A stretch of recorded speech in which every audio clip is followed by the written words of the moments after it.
Hello everyone, welcome to biology tutorial. আজকে আমরা পড়ব ক্লাস 9 এর রেচন ও রেচন পদার্থ। এটা একটা পদ্ধতিগত বিষয়। রেচন ও রেচন পদার্থ। রেচন কি জানতে হবে আমাদের।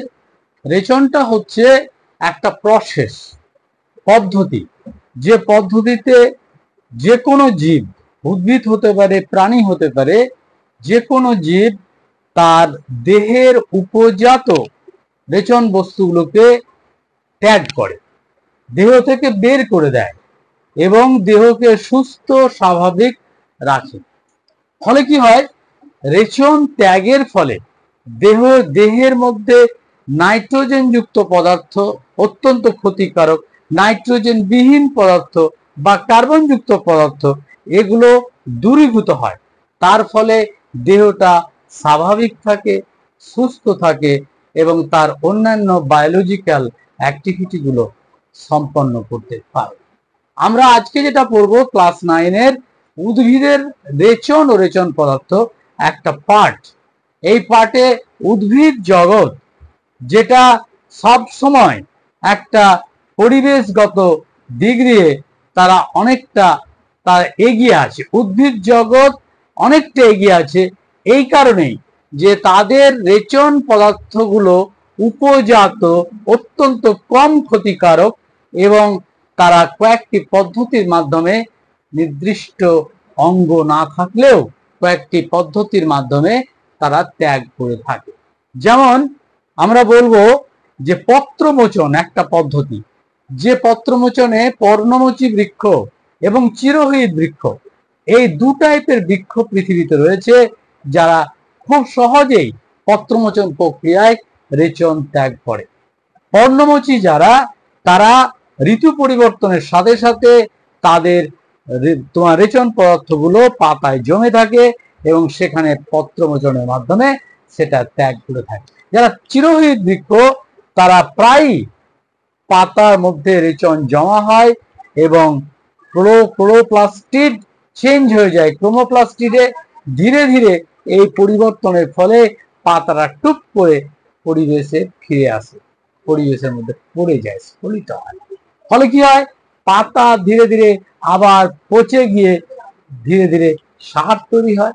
তারপরে সেই রেচন প্রক্রিয়ায় তারা আবার উদ্ভিদকে প্রয়োজনীয় সার, নাইট্রোজেন যুক্ত সার, কার্বন যুক্ত, ম্যাগনেসিয়াম যুক্ত, বিভিন্ন ধরনের ধাতব মৌলযুক্ত সার তারা দিয়ে থাকে। তারা উদ্ভিদের এই জৈবিক প্রক্রিয়া একদিকে ত্যাগ, একদিকে গ্রহণ চলতে থাকে, অনবরত চলতে থাকে। আর একটা যদি আমরা বলি যে বাকল মোচন, উদ্ভিদের কিছু উদ্ভিদ আছে, যেমন ইউক্যালিপটাস একটা উদ্ভিদ, যেমন আম গাছ, যেমন কাঁঠাল গাছ, বট, অশ্বত্থ, এই সমস্ত গাছের যে বাকল, ছালটার মধ্যে জমে থাকে উদ্ভিদ রেচন বস্তু এবং সেই ছালটা ধীরে ধীরে মোটা হয়ে যায়, ফুলে যায়, ফেটে যায়, তারপরে সেটা মাটিতে পড়ে যায় এবং আস্তে আস্তে ছাল মোচনের মাধ্যমে, বাকল মোচনের মাধ্যমে উদ্ভিদ তার প্রয়োজনীয় রেচন ত্যাগ করে থাকে। আমরা যদি আরেকটা দেখবো যে তোমার উদ্ভিদের আরেকটা দিক হচ্ছে পত্রমোচন, ফল মোচন। ফলের মধ্যে কিন্তু উদ্ভিদজঙ্গ, উদ্ভিদের রেচন বস্তু জমা থাকে। যেমন লেবু একটা ফল, যেমন আম, কাঁচা আম, আবার পাকা আম, আবার লিচু একটা ফল, যে ফলের মধ্যে রেচন বস্তু জমা থাকে। লেবুর মধ্যে জমা থাকে সাইট্রিক অ্যাসিড, তারপরে তোমার তেঁতুলের মধ্যে টার্টারিক অ্যাসিড থাকে, আপেলের মধ্যে থাকে ম্যালিক অ্যাসিড। এতে ত্বক এবং শ্বাস, ফলের যে শ্বাস, ফলের মধ্যত্বক এবং বহিত্বক এবং বীজ, এর মধ্যে রেচন বস্তু ধীরে ধীরে সঞ্চিত হয় এবং বেশ কিছু সময় পরে এরা ত্যাগ করে থাকে ফল মোচনের মাধ্যমে। আমরা যে ফলগুলো খাই, আম খাই, আমের ত্বক, সবুজ ত্বকের মধ্যে রেচন বস্তু ধীরে ধীরে জমা হয়। আমটা যখন পেকে যায়, অর্থাৎ সবুজ রংটা হলুদ হতে শুরু করে, সবুজ রং হলুদ মানে ক্লোরোপ্লাস্টিড ধীরে ধীরে ক্রোমোপ্লাস্টিডে রূপান্তরিত হয়। যেমন বিট, গাজর, এক্ষেত্রেও তাই, এদের মধ্যে ক্যারোটিন, জ্যান্থোফিল এগুলো রয়েছে ক্যারোটিনয়েড রয়েছে। এই জ্যান্থোফিল গ্রুপ ক্যারোটিনয়েড এই রেচন বস্তু ধীরে ধীরে জমে এদের মধ্যে যখন ম্যাচুরিটি আসে তখন এটা ত্যাগ করে থাকে। তাহলে রেচন প্রক্রিয়া একদিকে জৈবিক প্রক্রিয়া, যে প্রক্রিয়া উদ্ভিদ অত্যন্ত জৈবিক প্রক্রিয়ায় সারা জীবন ধরে রেচনগুলো সঞ্চয় করে, তারপরে সেগুলো ধীরে ধীরে তার অঙ্গ স্খলনের মাধ্যমে পত্র, বাকল, ফল, ফুল এগুলোর মাধ্যমে তারা ত্যাগ করে থাকে। আমরা যদি দেখি উদ্ভিদের রেচন প্রক্রিয়ার কটা ভাগ, উদ্ভিদের রেচন পদার্থের কটা ভাগ, মূলত উদ্ভিদের রেচন পদার্থ কম ক্ষতিকারক এবং টলারেবল অর্থাৎ সহন মাত্রা যুক্ত, যার ফলে এদেরকে তিনটে ভাগে আমরা ভাগ করতে পারি, একটা নাইট্রোজেন যুক্ত, একটা নাইট্রোজেন বিহীন, একটা কার্বন যুক্ত। নাইট্রোজেন বিহীন রেচন বস্তু যেমন গঁদ, রজন, তরুক্ষীর, ল্যাটেক্স এগুলো হচ্ছে নাইট্রোজেন বিহীন রেচন বস্তু। গঁদ আমাদের বিভিন্ন চিঠিপত্রের সিল করার ক্ষেত্রে কাজে লাগে, কোশ্চেন পেপার সিলের ক্ষেত্রে রজন কাজে লাগে, রজন পুতুল তৈরির ক্ষেত্রে কাজে লাগে, রজন এবং বিভিন্ন ধরনের বান তেল, এই তেল উপজাত বস্তু এগুলো কাজে লাগে আমাদের টাইপ রাইটিং এর ক্ষেত্রে, কোশ্চেন পেপার বইপত্র বানানোর ক্ষেত্রে রজনের যে কালিটা কাজে লাগে। তেমনি আবার যদি আমরা দেখি যে ল্যাটেক্স, আমরা ফুটবল খেলতে খেলতে হঠাৎ কোথাও হয়তো পায়ে মচকে যাচ্ছে, পা মচকে যাচ্ছে, হাত মচকে যাচ্ছে, আমরা পড়ে যাচ্ছি, সেখানে যদি আমরা একটু ল্যাটেক্স লাগাই, ল্যাটেক্স পাবো কোথায়? আকন্দ গাছের মধ্যে রস, আকন্দ গাছের রসের মধ্যে ল্যাটেক্স পাবো। আবার দেখা যাবে কিছু কিছু ফল ফুল আছে যেগুলো আমরা দুর্বা ঘাসের মধ্যে ল্যাটেক্স পাওয়া যায়। এটা ঘষে দিলে আমরা অনেকটা আরাম পাই, উপশম হয়, আমাদের ব্যথা উপশম হয়। ঠিক এরকম একটা রেচন পদার্থ হচ্ছে কার্বন প্লাস, যেমন ট্যানিন এবং থিয়ন, যেটা চা পাতার ক্ষেত্রে, কফি পাতার ক্ষেত্রে আমরা ট্যানিন এবং থিয়ন পেয়ে থাকি। ট্যানিন এবং থিয়ন চর্মশিল্পে অত্যন্ত উপযোগী। এই চর্মশিল্প একটা শিল্প, যে শিল্পে বহু মানুষের কাজের ধরন তৈরি হয়, কাজের ঘরানা তৈরি হয় এবং বহু মানুষ, বহু যুবক কাজ করে চর্মশিল্প থেকে তারা অর্থ উপার্জন করে থাকে। এই চর্মশিল্পকে প্রসারিত করার জন্য চামড়ার ভেতরে যে ফ্যাট রয়েছে সেই মিশ্রিত ফ্যাটকে সরিয়ে দেওয়ার জন্য থিয়ন এবং ট্যানিন ব্যবহার করা হয়। এই থিয়ন ট্যানিন ব্যবহার করে চামড়াটাকে ফ্রেশ করে দেওয়া হয়। ফলে কি হয়? ফলে হয় যে চামড়াকে বিভিন্নভাবে প্রক্রিয়াজাতভাবে আমরা বিভিন্ন উপাদান, বিভিন্ন জিনিসপত্র, ব্যাগ, জুতোর পাট, বিভিন্ন বস্তু, উপজাত বস্তু, আমাদের ঘরের কালারিং করার ক্ষেত্রে যে সমস্ত উপজাত বস্তুগুলো প্রয়োজন সেগুলো রং আমরা ব্যবহার করতে পারি। আমরা আর একটা কথা বলি, যেটা হচ্ছে নাইট্রোজেন প্লাস রেচন বস্তু।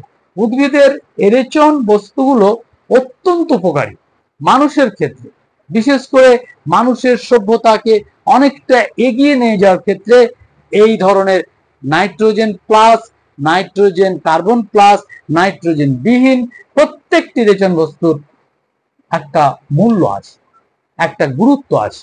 নাইট্রোজেন প্লাস রেচন বস্তুটা কিরকম?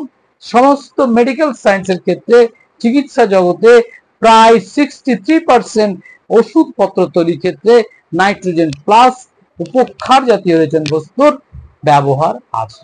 যেমন একটা দুটো আমি উদাহরণ দিচ্ছি, যেমন ম্যালেরিয়া রোগের উপক্ষা। ম্যালেরিয়া রোগের উপক্ষা হচ্ছে তোমার কুইনাইন। এইটা পাওয়া যায় সিনকোনা গাছের পাতা এবং ছাল থেকে। দ্বিতীয় বিশ্বযুদ্ধের সময় ব্যাপকভাবে সারা পৃথিবীতে ব্যাপকভাবে ম্যালেরিয়া ছড়িয়ে পড়েছে এবং বহু দেশে ম্যালেরিয়ায় লক্ষ লক্ষ মানুষ মারা যেত। এমন এমন গ্রাম যেখানে একটা পাড়ায় ম্যালেরিয়া হলে অন্য পাড়ার লোকের আর গিয়ে মানুষটা সৎ কাজ করতে যেত না, এরকম একটা অবস্থা। এই অবস্থায় কুইনাইন ট্যাবলেট আবিষ্কৃত হয়। কুইনাইন ট্যাবলেট আবিষ্কৃত কোথা থেকে হলো? কুইনাইন হচ্ছে সিনকোনা গাছের ছাল এবং পাতা থেকে তৈরি হলো কুইনাইন, যেটা ডিমান্ড ছিল প্রচন্ড। এবং দ্বিতীয় বিশ্বযুদ্ধের আবহে প্রায় 10 কোটি মানুষ মারা যায়, একদিকে যুদ্ধে আবার রোগে, যার ফলে এই রোগ থেকে বাঁচার জন্য কুইনাইন আবিষ্কৃত হয়। এই কুইনাইন থেকে আমরা পেলাম ম্যালেরিয়ার ট্যাবলেট। বর্তমানে কুইনাইনের ব্যবহার চিকিৎসা জগতে প্রায় নিষিদ্ধই বলা যায়, ব্যবহার করা হচ্ছে না। এর ফলে একটা হচ্ছে প্লাস্টোকুইনন ট্যাবলেট। প্লাস্টোকুইনন হচ্ছে সিনকোনা গাছ থেকে তৈরি হয় একটা গ্রুপ, এবং এই প্লাস্টোকুইনন ট্যাবলেট এই ম্যালেরিয়ার ঔষধের সাবস্টিটিউট হিসেবে ব্যবহৃত হচ্ছে। ম্যালেরিয়ার কুইনাইন ট্যাবলেটটা ইদানিং প্রায় বন্ধ। কারণ হচ্ছে কুইনাইনের ট্যাবলেট ব্যবহার ফলে একটা সাইড এফেক্ট পাওয়া গেছে। কি সাইড এফেক্ট? যে হার্টের উপর, আমাদের মানুষের হার্টের উপর একটা চাপ পড়ে, একটা হার্টের বিট একটা অস্বাভাবিকতা নিয়ে আসে। কুইনাইন অতিরিক্ত খেলে এটা আসে, এবং এই কুইনাইন ট্যাবলেট আপাতত বন্ধ রেখে ক্লোরোকুইন, প্লাজমোকুইন এই গ্রুপের ট্যাবলেটগুলো চালু আছে। আমরা আরেকটি ওষুধের কথা বলবো, যেমন ধরো ডাটুরিন, হাঁপানি রোগ, দীর্ঘদিনের হাঁপানি কেন হয়?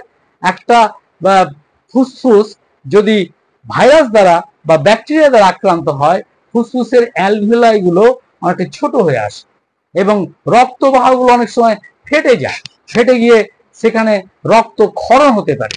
এই ধরনের রোগ আমাদের শ্বাস নিতে, শ্বাসবায়ু আদান প্রদানে অসুবিধা হয়। একদিকে অক্সিজেন গ্রহণ, কার্বন ডাইঅক্সাইড ত্যাগে বাধা প্রাপ্ত হয়, এবং এই সমস্ত রোগের দীর্ঘদিনের ফলে শ্লেষ্মা জাতীয় বস্তুর সঙ্গে ব্যাকটেরিয়াকে দূরীভূত করার জন্য এই ডাটুরিন ব্যবহার করে। ডাটুরিন পাওয়া যায় কোথায়? ডাটুরিন পাওয়া যায় ধুতুরা গাছের পাতা, ছালের মধ্যে। ধুতুরা গাছের পাতা এবং ফলের যে বাইরের ত্বক, তার মধ্যে ডাটুরিন পাওয়া যায়। আমরা অ্যাট্রপিন আরেকটা ওষুধ অ্যাট্রপিন, যেটা পাওয়া যায় চোখের মণিকে প্রসারিত করার জন্য।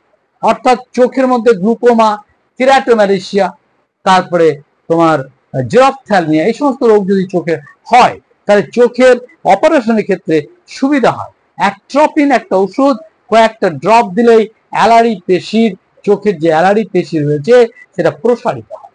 চোখের যে তোমার কনজাংটিভা অংশের স্বচ্ছতা বাড়ে, এবং এর কেরাটোম্যালেশিয়ার ক্যাটারাক্ট আইসোলেশন করতে, দূরীভূত করতে হেল্প করে।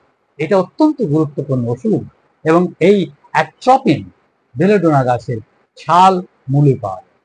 আরেকটা ওষুধের কথা আমার মনে পড়ছে, সেটা হচ্ছে তোমার যেটা বিভিন্ন ধরনের ঘাস পাতার মধ্যে পাওয়া যায়। এই ওষুধটা হচ্ছে যে আমাদের অত্যন্ত উপকারী। সেটা হচ্ছে যেমন তুলসী গাছ, যেমন নিম গাছ, যেমন বিভিন্ন ধরনের এই ধরনের জংলি গাছ, যাদের মধ্যে নিম্বিডিন পাওয়া যায়। নিম্বিডিন একটা ওষুধ, যেটা সুগার যাদের আছে, ডায়াবেটিস আছে, তাদের ক্ষেত্রে একটা অত্যন্ত উপকারী ওষুধ। এই নিম্বিডিন গ্রুপটা কার্বন, হাইড্রোজেন এবং ম্যাগনেসিয়াম জাতীয় পদার্থ থেকে নিম্বিডিন গ্রুপ তৈরি হয়। এই গ্রুপটা আমাদের উদ্ভিদের রেচনাঙ্গ, নাইট্রোজেন যুক্ত রেচনাঙ্গ, এবং এটা অত্যন্ত কার্যকরী। এর প্রত্যেকটা ক্ষেত্রে আমরা তার ব্যবহার এবং উপশম দেখতে পাই। ক্লাস 9-এর এই অংশের মধ্যে খুবই উল্লেখযোগ্য নাইট্রোজেন বিহীন, নাইট্রোজেন কার্বন প্লাস এবং নাইট্রোজেন যুক্ত রেচন পদার্থ, এগুলি সাযুজ্যতা আছে। আমরা এই অবস্থায় আমরা তোমাদের বলছি, আমরা আবার ভিডিওতে থাকবো। আজকে এইটুকুই। তোমরা ভালো থেকো, সাবস্ক্রাইব করো। ধন্যবাদ।